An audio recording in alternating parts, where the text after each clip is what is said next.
இந்த super video உங்களுக்கு யூஸ்ஃபுல்லாக கண்டிப்பாக இருக்கும்னு நினைக்கிறேன். வீடியோ கடைசி வரைக்கும் ஒருக்க பார்த்துட்டு எனக்கு கால் பண்ணி பேசுங்க, ஓகேவா? சரியா?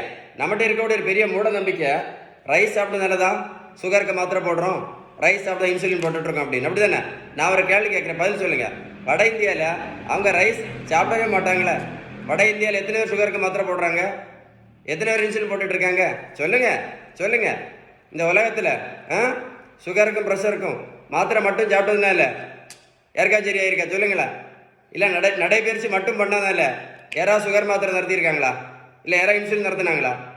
இல்லை யாராவது வெயிட்டை குறைச்சிருக்காங்களா? நடைபயிற்சி மட்டும் பண்ணி நல்லா கேட்டுக்கிடுங்க. 1 கிலோமீட்டர் நடைபயிற்சி பண்ணினா கூட 40லேருந்து 50 கேலரி மட்டும்தான் எரிக்க முடியும். அது நடைபயிற்சி மட்டும் பண்ணி எந்த மாத்திரையும் நிறுத்த முடியாது, வெயிட்டை கண்டிப்பாக குறைக்க முடியாது அப்படின்னு ஒரு பேப்பரில் எழுதி வச்சுக்கிடுங்க. கரெக்ட் தானே? சிறுதானியம் மட்டும் சாப்பிட்டதுனால யாராவது சுகர் மாத்திரையோ இல்லை இன்சுலினோ இல்லை யாராவது வெயிட்டை குறைச்சிருக்காங்களா? சொல்லுங்களேன். இல்லை வெந்தயம், ஆவாரம் பூ, கொய்யா இலை, மாங்காய் இலை, கிரீன் டீ, கரிஞ்சீரகம், கருவேப்பிலை, நெல்லிக்காய் ஜூஸ், நாவல் பழம், சிறு குறிஞ்சான் பொடியும் மூக்கரட்டை கீரையும் சாப்பிட்டதுனால யாராவது வெயிட்டை குறைச்சிருக்காங்களா? இல்லை யாராவது சுகர் மாத்திரை நடத்தியிருக்காங்களா? நல்லா கேட்டுடுங்க. மருத்துவத்தோட ஸ்டாண்டர்ட் புத்தகம் ஹாரிசன். இந்த புத்தகம் என்ன சொல்லுது அப்படின்னா, sugar, pressure, cholesterol, fatty liver, பித்தப்பைக்கல், உடல் பருமன், பிசிஓடி, பிசிஓஎஸ், தைராய்டு, இதுக்கு எல்லாத்தையுமே அவங்க சொல்லக்கூடிய first treatment, correct treatment, best treatment balance diet மட்டும்தான்.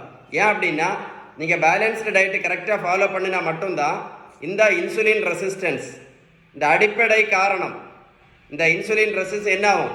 முழுமையாக சரியாகும். நீங்கள் பேலன்ஸ் டயட் கடைபிடிக்காமல் மாத்திரை மட்டும் போட்டுட்டு இருந்தீங்கன்னு வைங்களேன், பேலன்ஸ் டயட் கடைபிடிக்க மாத்திரை மட்டும் போட்டிங்கன்னா இந்த மாதம் கூடும், அடுத்த மாதம் குறையும், அடுத்த மாதம் கூடும், இந்த மாதம் குறையுமே தவிர நோய் முழுமையாக குணமடையாது அப்படின்னு அந்த புத்தகம் தெளிவாக சொல்லுது. இந்த வீடியோ சேவ் பண்ணி வைங்க, அவர் கூட போட்டு கேளுங்க. பேலன்ஸ் டயட்டை பற்றி ஏதாவது சந்தேகம் இருந்தால் கண்டிப்பாக இந்த நம்பரில் கால் பண்ணி பேசுங்க. திரும்ப சொல்கிறேன், நீங்கள் பேலன்ஸ் டயட் கடைபிடிக்காமல் இருந்தீங்க அப்படின்னா இதே மாத்திரையும் இதே இன்சுலினும் இன்னும் 50 வருஷம் போட்டாலும் நோய் கண்டிப்பாக நிரந்தரமாக குணம் அடையாது அப்படின்னு யார் சொன்னால்? மருத்துவத்தில் ஸ்டாண்டர்ட் புத்தகம் ஹாரிசன் சொல்லுது.